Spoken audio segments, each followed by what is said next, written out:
that as a command center. There are roadblocks in that area. Cars have been stopped. Officials ask people inside any questions, if they have any information, know anything about where Javea may be. You're Gunter Schroeder live out in Aiken County this morning with where that search is happening. And Gunter, good morning to you. We know that crews paused that search last night, but they are expected to start searching again this morning pretty soon.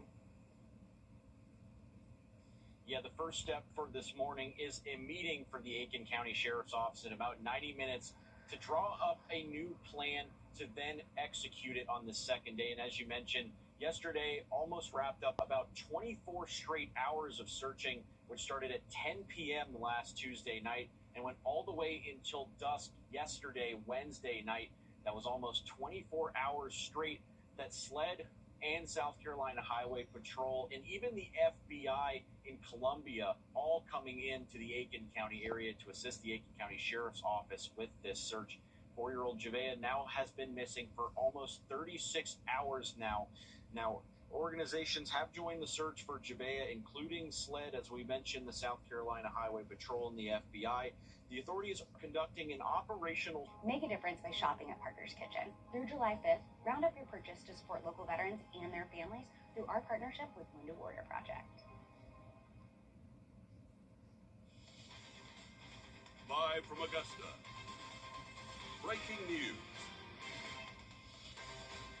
We begin with breaking news first at 4. It's now been nearly 48 hours since 4-year-old Javea Harris vanished from her Aiken County home. The search growing more urgent by the hour. I'm Zana Halliburton. Thanks for joining us. Our live team coverage starts now as we're outside the center of the search where the Aiken County Sheriff's Office is expected to give an update soon. Let's get straight to your Will Rio and Brett Buffington. Zana, we are standing by here. It has been one day, 14 hours and 45 minutes since little Javea Harris was last seen. Just 4 hours ago, the sheriff, Marty Sawyer, now addressing the public. Let's listen in. And a grandparent of young children,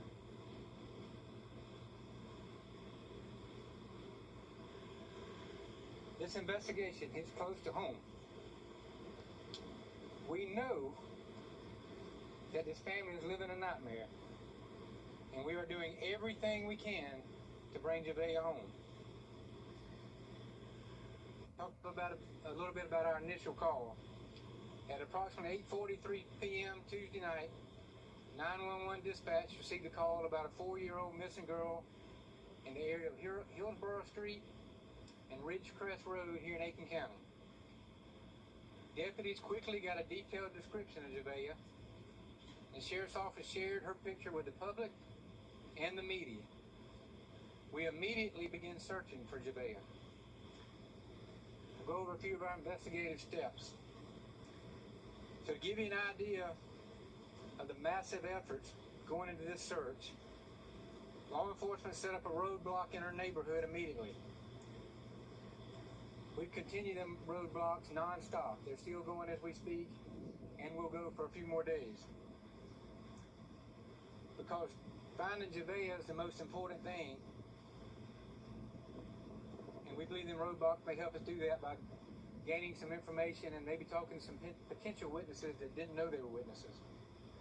The community has been very supportive, and they're sharing information with us. We've been talking with neighbors. We've completed a grid search of more than 3,000 acres on foot. We've been supported in that by helicopters, drones, and dogs. The FBI is on scene assisting with analytical data, and they have trained personnel on the ground who specializes in investigating missing children cases. There are close to 200 law enforcement officers and first responders within this area searching for Javea to bring her home, and we are not giving up.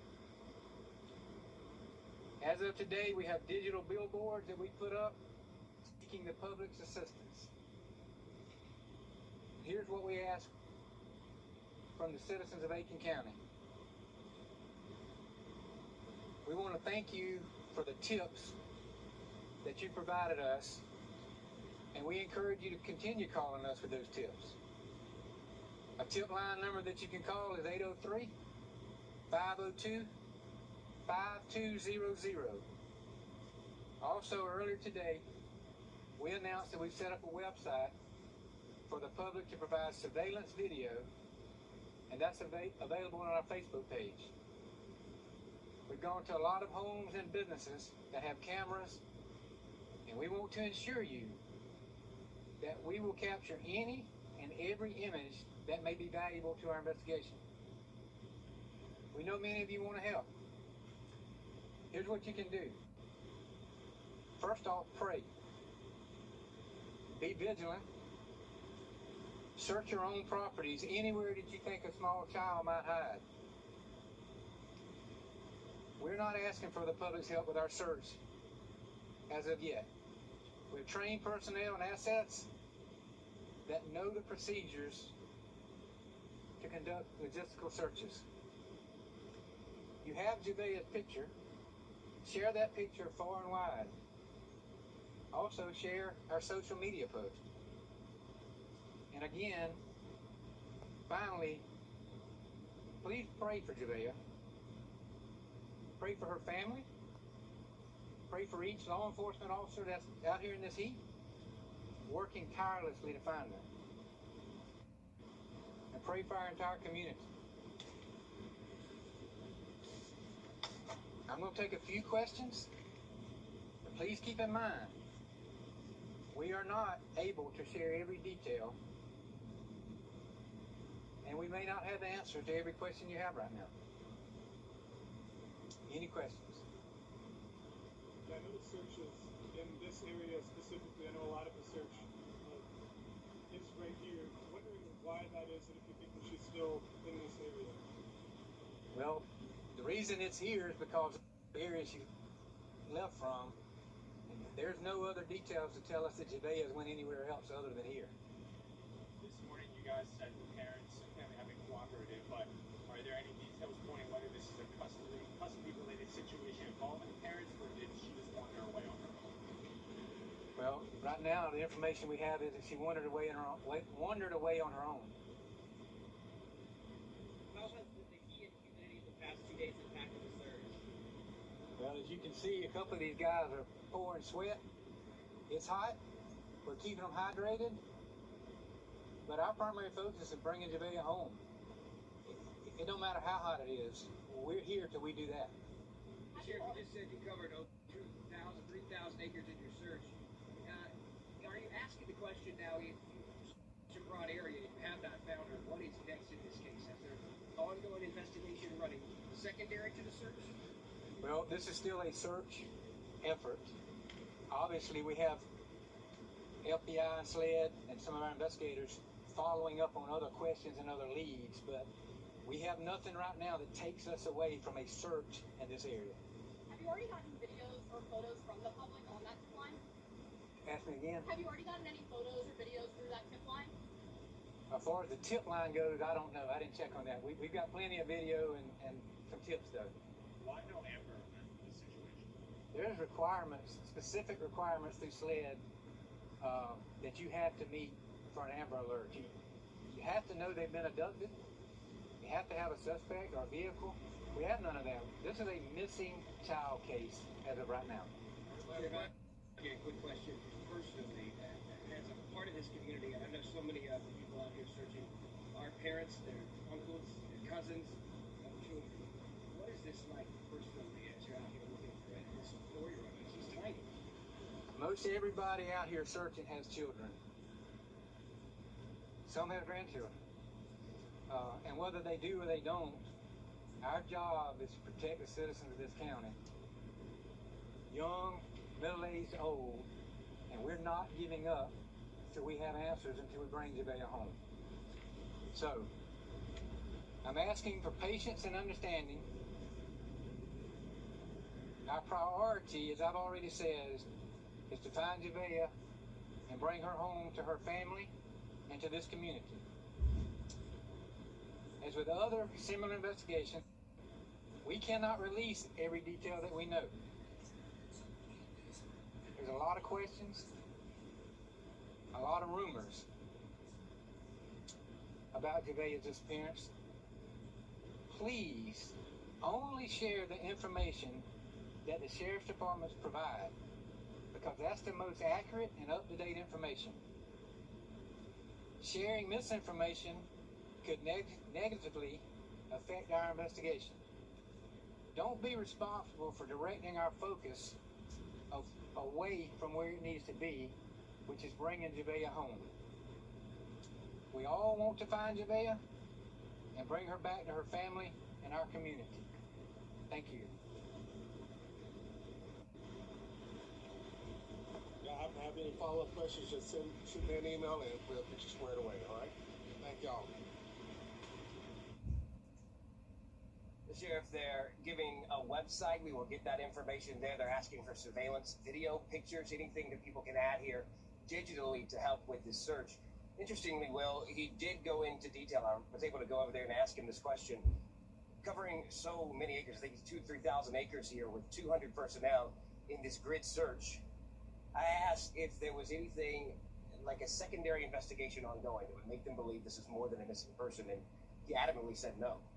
Yeah, right now, this is only a missing persons case, a missing child's case that they're looking into right now. The sheriff also saying that they have put up digital billboards at this time. They're asking for the public's assistance. They have set up that website so that people can put in any kind of surveillance video, any photos that they've seen in that area. But he also went into detail a little bit about the call and what that initial response was too.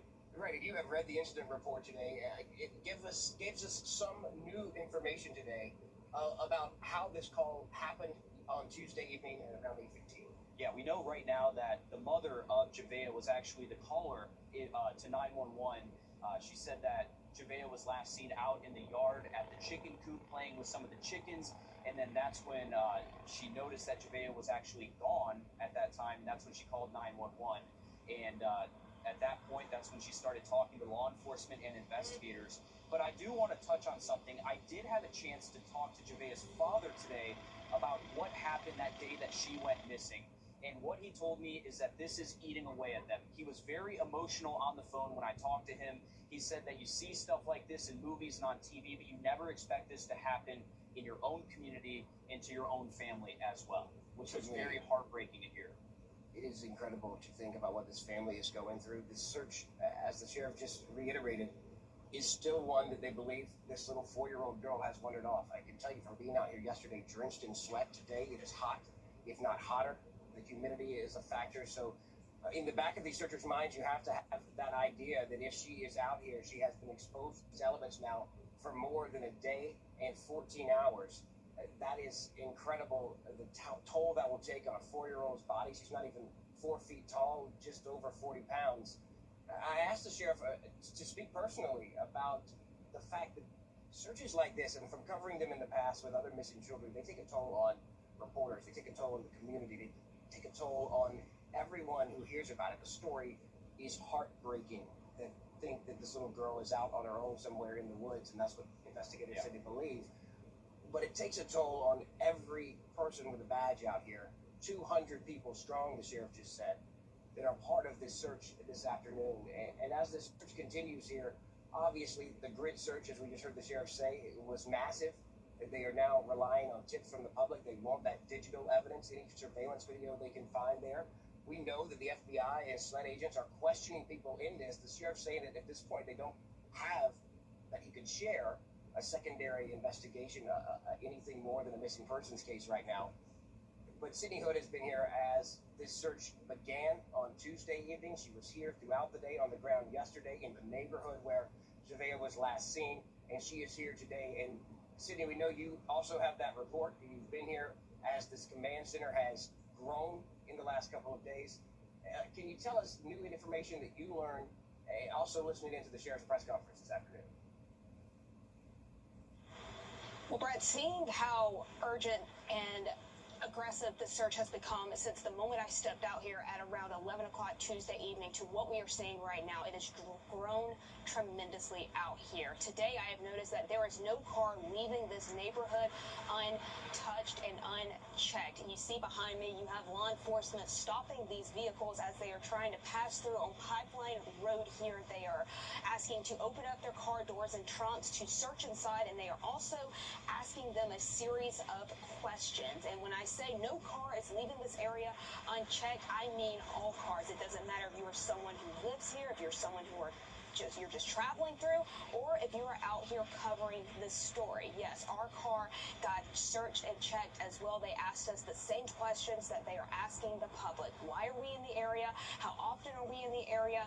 Did we see Javea the night that she was reported missing? Did we know the family prior to this? This is just a few of the questions that they are asking the public as they are traveling through this area. And the people who live in this area, some of them have been stopped multiple times because, like I said, if a car is coming in and if a car is coming out, they are stopping that vehicle. That is the first I've seen today, and they are doing it alongside the area that they have this grid search up and running. But going back to how Javea's story is hitting the community, you certainly see that on social media as well, with people wanting to come out and help. Of course, we've heard from law enforcement. They are asking the public to stay away from this command center while they are out searching because they don't want anyone to accidentally hinder any possible evidence. But Sheriff Sawyer did say earlier just now in his news conference that they have a tip line that they are encouraging people to call with any information. They say that no detail is small there. They have digital billboards up trying to spread our message all across the county, and they also have a website where anyone can submit any photo or video they believe will help law enforcement bring Javea home to her family. Sheriff Sawyer said that multiple times during his news conference that their primary focus right now is finding Javea and bringing her home to their family, and he says that they are going to be out here until they accomplish that. And Sydney, those roadblocks right there behind you, the sheriff has said that those have been up since the first call that they got at 8:45 the night that she did go missing. But I do want to touch a little bit more on the conversation I had with Javea's father the night that all of this happened. He told me that Javea actually wanted some candy, so he went to the store. He went to several different stores to try to go and get her candy. He ended up at a laundromat that was next to one of the stores, and that's when he saw some police cars racing through Aiken. He didn't think much of it, but that's when he saw more start to head towards his house. He knew that his girlfriend, which is Javea's mother, was pregnant. He was worried that had gone into labor. We found out that that is actually true, that she did have a child the same night that Javea went missing. So we know that he raced back to the house. He saw drones. He saw a large law enforcement presence. He couldn't go into his house or on the property because detectives and investigators stopped him. He had no idea what was going on at that moment. He says he still doesn't know what's happening. He's talked to investigators. He's talked with the FBI and talked with several other agencies that are involved with this search, and still we're sitting here wondering where Javea is today. It is incredible to get the inside of this family. So many people have been asking, as we have done this story for the last 48 hours almost now, what is the family doing? Where is the family? To get the insight. Javea's mom had a baby in the middle of this, and the dad obviously heartbroken and searching for answers tonight. That is it from here. We will continue to follow this story. We are live at the command center throughout the afternoon. That is Javea's picture there on your screen. The tip line number up throughout our coverage this evening, 803-502-5200, as the search continues for this missing 4-year-old little girl here in Aiken County.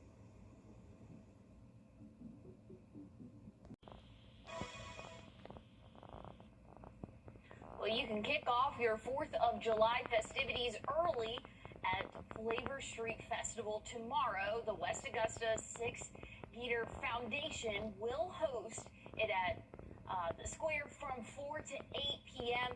There will be seafood, soul food, as well as a live petting zoo, live music, and more. And the best part, it is free to attend. Looking at our temperatures tomorrow, we're going to be in the upper 90s, and again, we have that to attend.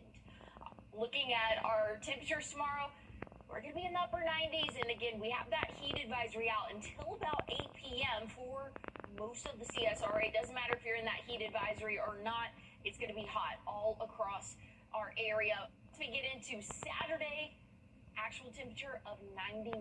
We'll definitely feel like the triple digits throughout the weekend. Rain chances will pick up a little bit, though, for the start of the work week next week.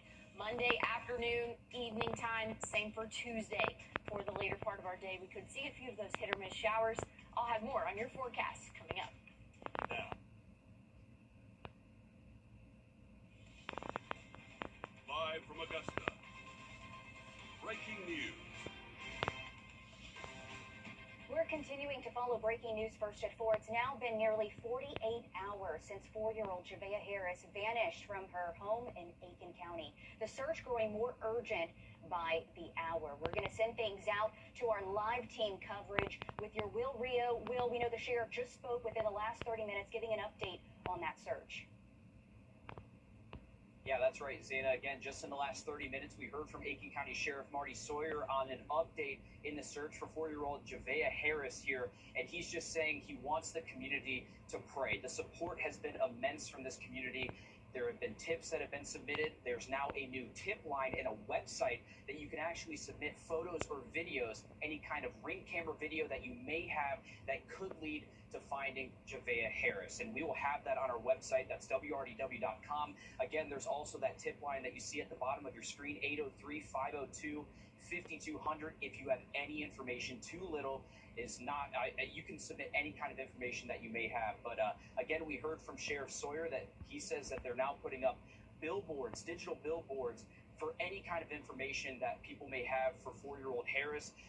We also heard that he said that he wants volunteers and the public to stay away at this moment because he has specialized team. There's about 200 law enforcement personnel who are on the ground here in this heat searching for Harris right now. They've been doing that for 2 days here, and the search has only grown more urgent as time is ticking away. Now, we did have a chance to hear more from Sawyer. He says that this is still a missing persons case, a missing child's case at this time. They have no reason to believe that Javea Harris has left the area. So again, that's why they have those roadblocks in this spot to make sure that they are questioning every single person. And one person who has been on the ground for the last 2 days, that is your Sydney Hood. And I'll toss things over to her. And Sydney, what have you seen out here the last 2 days, and how have things maybe shifted in the last 24 hours from the first day of this search?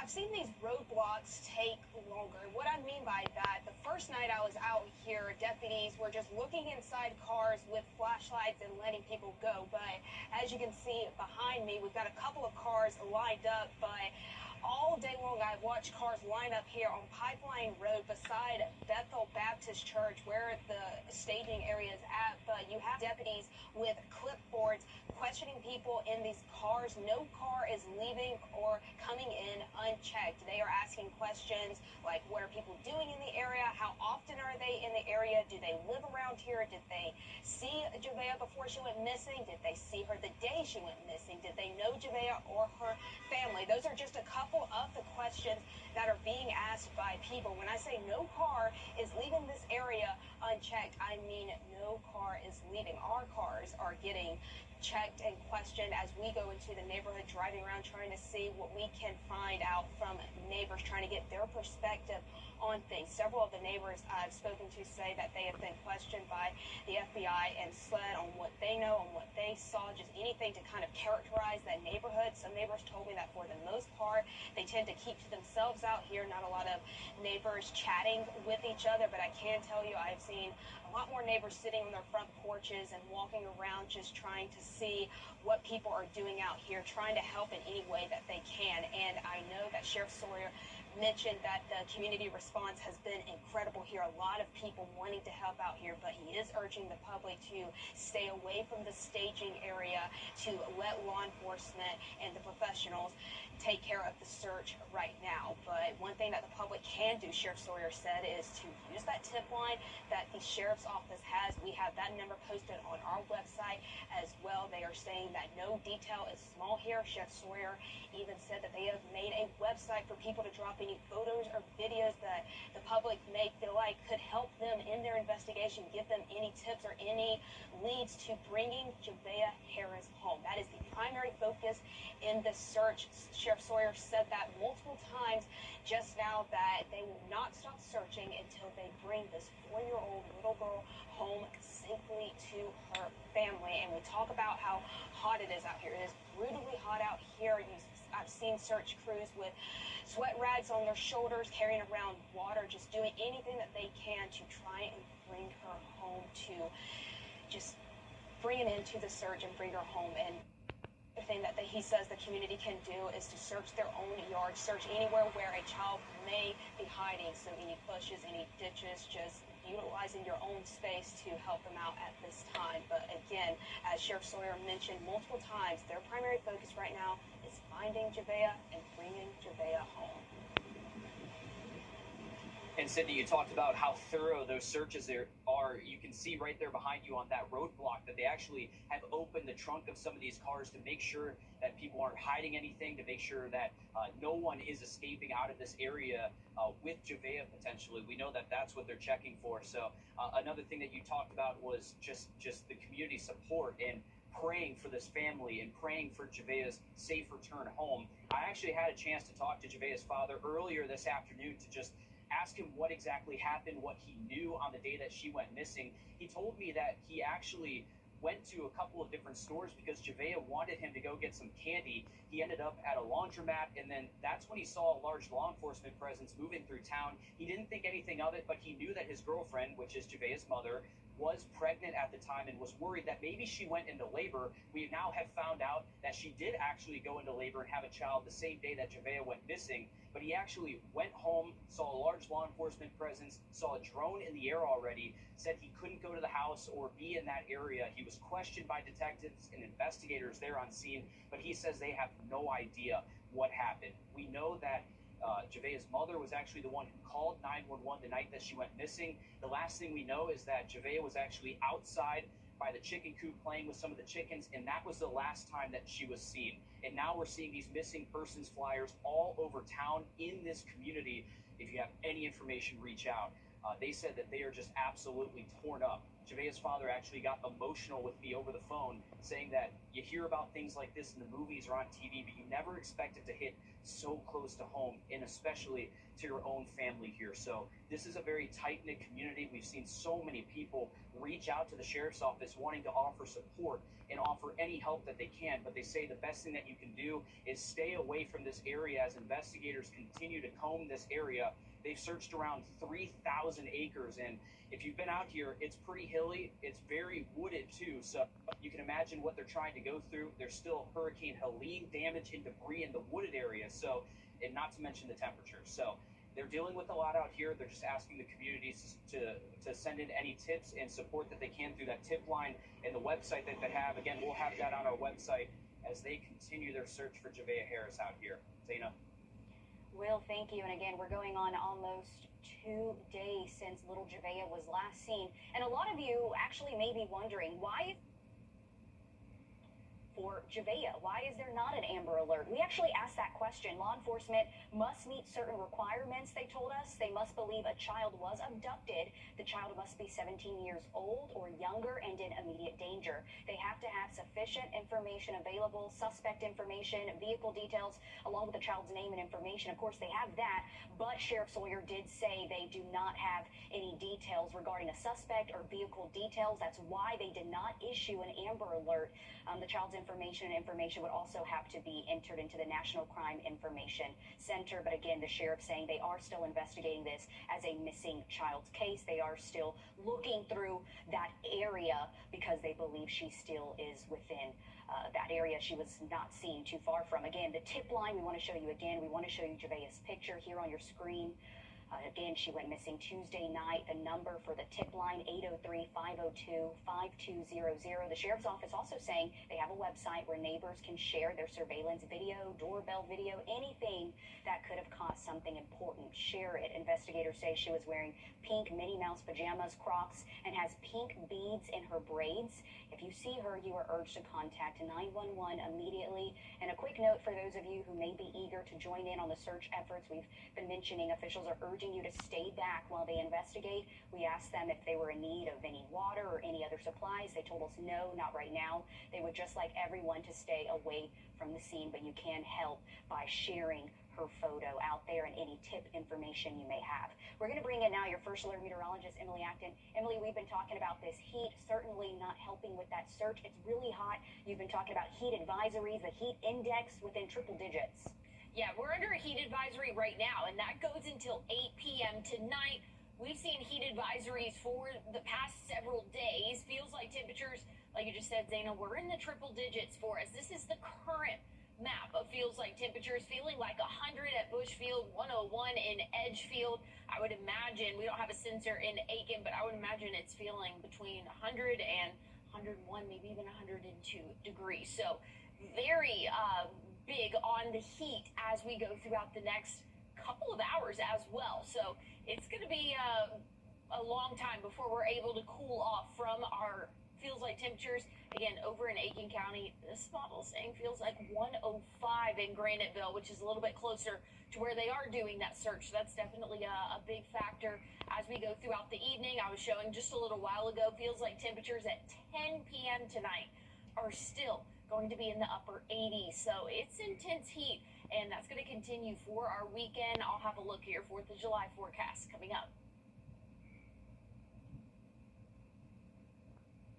Thanks, Emily. And we're continuing to follow missing 4-year-old Javea Harris, last seen on Hillsborough Street and Ridgecrest Road just before 9 o'clock Tuesday night. If you see her, call 911.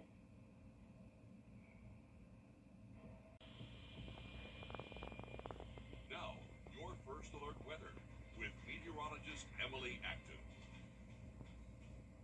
But looking at the current heat index, we're feeling like the triple digits. It's been a very hot afternoon, but pretty similar to what we've seen the past several days. And unfortunately, this is one of our cooler days by a few degrees.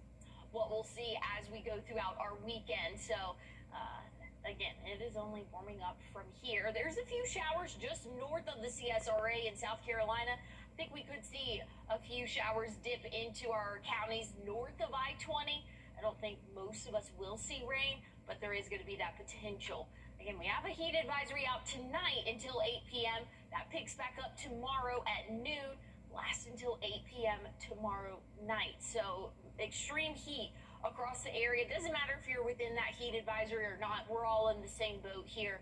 We're all feeling like the triple digits. As we go throughout our evening, I've been emphasizing this, we're still very hot well after the sunset. So this is at 9:30. We're still going to feel like the low 90s, and we're going to see that heat again continue. Tomorrow feels like temperatures 104 for your 4th of July, anywhere from 102 to 105. Close to that for your Sunday as well. We're all feeling like the triple digits. So again, I really wanted to emphasize, doesn't matter if you're under that heat advisory or not, we're all hot across the CSRA as we go throughout the next week or so. Honestly, this could just continue on as we are in the month of July now. This is typical for this time of year. Looking at fireworks forecast Saturday, I think we'll still be in the 80s by 8, maybe even 9 p.m. So when fireworks are starting, it's still going to be hot out there for us. And again, once we get into the end of our weekend, dropping a little bit, 97, 98 for the high Sunday. We'll see some rain chances come into play for the work week next week, mainly just those afternoon showers and thunderstorms. But again, that will be for Monday and Tuesday. Marshal's office says it's seeing a bigger need for relief from this dangerous heat, and the community is answering. The annual summer fan drive just passed last year's total. This year, the Marshal's office has collected around 115 fans, up from about 90 last summer. They even extended the drive after more churches, businesses, and community groups stepped up to donate. Those fans go straight to seniors, low-income families, and people with serious medical needs, many living without central air or who keep the AC off to save money. This year, I noticed that the humidity has been higher, the heat index has been higher, and with that said, we know that research shows us that the elderly and seniors are less likely to run their AC during the summer months because they're trying to save their budgets because they are on fixed budgets and low income. And so it is definitely important to get these fans to them because we do not want them overheating in their homes. If you do need a fan or if you would like to donate one, you can contact the Richmond County Marshal's office or visit their substation at 3050 Deansbridge Road in Augusta. They say every fan collected will be handed right back out into the community. And the heat can be dangerous, not only for humans, but pets too. Heat stroke in dogs can quickly turn deadly because animals can't easily regulate their body temperature. Dogs don't sweat like humans and mostly cool down by panting, with puppies, senior pups, and short-nosed breeds like pugs at higher risk of overheating. But there are some things you can do to help your pet cool down. The first thing is get them to a cool spot to shade. Don't put them in cold water or put cold water on them. Cool water is advisable, but really the most important thing after you get them to a cooler spot is to call the veterinarian because they know your pet and they can advise you if it's time for you to bring the pet in to see them immediately. Excessive panting, drooling, a bright red tongue, fatigue, vomiting, or diarrhea are all signs of possible heat stroke in pets. Experts recommend walking your dog during cooler times of the day and doing a hand test to make sure the pavement isn't too hot for their paws before going outside. If you plan to hit the water this hot 4th weekend, experts are urging you to watch out for marine life. Every year, dolphins, manatees, and sea turtles are hit by boats in the low country, and many of those injuries are permanent. The Low Country Marine and Mammal Network is asking boaters to slow down and pay extra attention in areas where you see wildlife and never feed them. That can draw animals closer to boats. Just general safety, not only boater safety, human safety, and marine life, reduce your speed. I think people just going slow and being aware of other boaters, being aware of wildlife will just be, make everyone safe and be a better holiday for both humans and marine wildlife. Federal law requires boaters to stay at least 150 feet away from dolphins, manatees, and sea turtles to give everyone space to share the water safely. Before we go to break, we want to show you missing 4-year-old Javea Harris again. She was last seen on Hillsborough Street and Ridgecrest Road just before 9 o'clock Tuesday night. If you see her, call 911. We'll have the latest on the search coming up.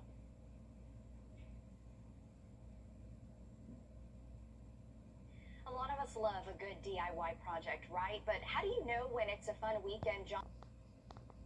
A lot of us love a good DIY project, right? But how do you know when it's a fun weekend job or you're one mistake from a flooded bathroom? And this Watching Your Wallet consumer investigator Rachel DePompa talks to contractor about the ins and outs of do-it-yourself. DIY projects in your home are great. You feel accomplished and maybe save some money. But Zach Detmore, a general contractor and the host of the show This First House, says it's just as important to know what you should and should not do by yourself.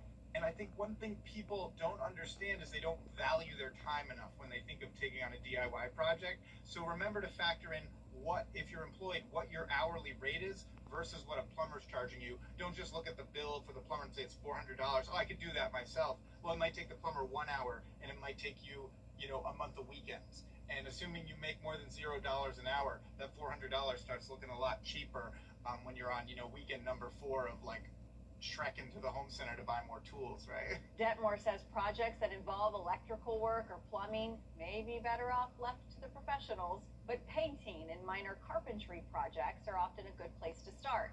There are a lot of new videos posted online for all sorts of DIY projects. Investing in good tools may be helpful for anything you decide to take on. And don't skip the permits if you need one for a project. And always, budget more money than you originally planned, just in case there are any surprises. With this watch in your wallet, I'm Rachel DePompa.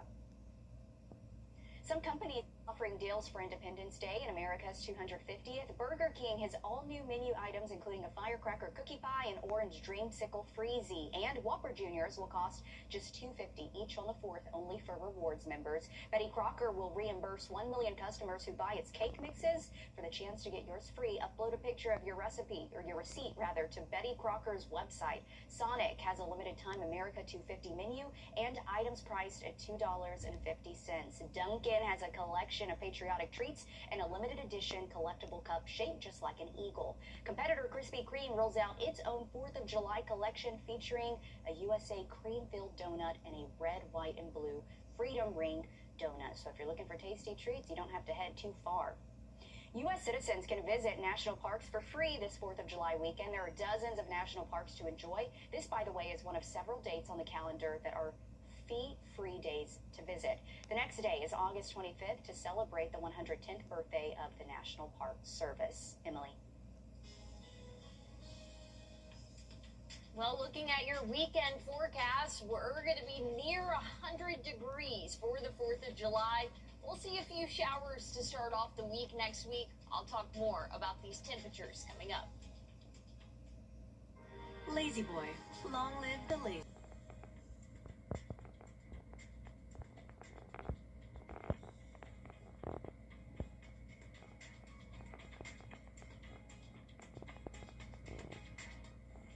Well, if you have any outdoor plans over the next couple of days, hopefully it involves the pool. We are seeing those temperatures continue to climb throughout the work week, and that will continue for our weekend as well. High temperatures tomorrow, mid and upper 90s, plenty of sunshine, so it is nice weather if you do have a way to cool off. But that's going to be the key here as we go throughout the next 7 days.